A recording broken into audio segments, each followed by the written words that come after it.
নমস্কার, কেমন আছেন সবাই? আশা করি সবাই খুব ভালো আছে। আজ রবিবার আর এখন সকাল 8টা বাজে। ছোটো মামার তো শরীরটা একদম ভালো নেই, আমারও ভালো নেই। আর তার আগে সবাইকে জানাই মহালয়ার অনেক অনেক শুভেচ্ছা। সবার দিনটা খুব ভালোভাবে কাটুক। আজ তো একটা বিশেষ দিন, অনেকে তো পিতৃকুলে জলও ঢালবেন। আজকে তর্পণও আছে, আমাদেরও তর্পণ আছে, কিন্তু যাওয়া হয়নি। শ্বশুরের তর্পণ দেওয়া হয়, কিন্তু সেটা যাওয়া হয়নি। আমারও শরীরটা ভালো নয়, ছোটো মামারও ভালো নয়, সেই জন্য যাওয়া হয়নি। দক্ষিণেশ্বর তো প্রত্যেক বছর আমরা যাই, কিন্তু এই বছরটা যাওয়া হলো না জানেন।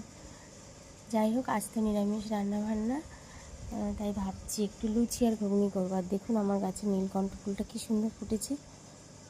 লুচি আর ঘুগনি দিয়ে সকালের দিনটা শুরু করব, তারপর দুপুরে তো নিরামিষ রান্নাবান্না।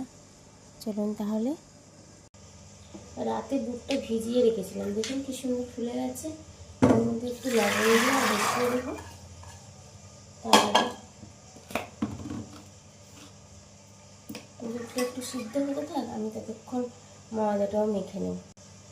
বেশি কিছু দেবো না, একটু নুন দেবো, একটু কালো জিরে বেশি করে দিলাম। জানেন, লুচির মধ্যে একটু কালো জিরে দিলে বেশ ভালো লাগে, মজা মজা খেতে লাগে। আর একটু সাদা তেল ওপর দিয়ে দিলাম।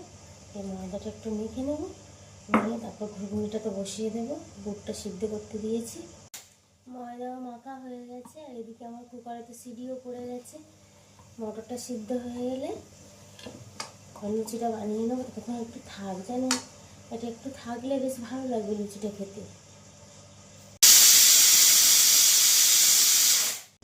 একদম মাথায় ছিল না যে গরম জলে একটু মধু খাবো, তাড়াতাড়ি করে মনে পড়ে গেল, ঝটপট বানিয়ে নিচ্ছি এটা।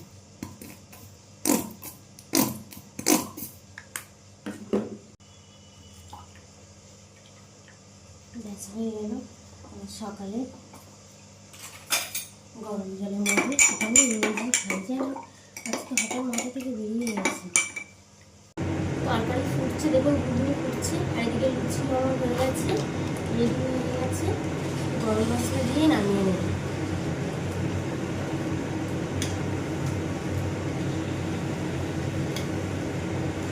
আজকের দিনে একটু নিরামিষ ঘুগনি আর একটু লুচি, ব্যাস আর কি চাই বলুন। আজ তাহলে আসি, সবাই সুস্থ থাকবেন, ভালো থাকবেন। আর বড়দের প্রণাম, ছোটদের অনেক অনেক ভালোবাসা। আজকের দিনটা সবার যেন ভালো হোক এই কামনা করি।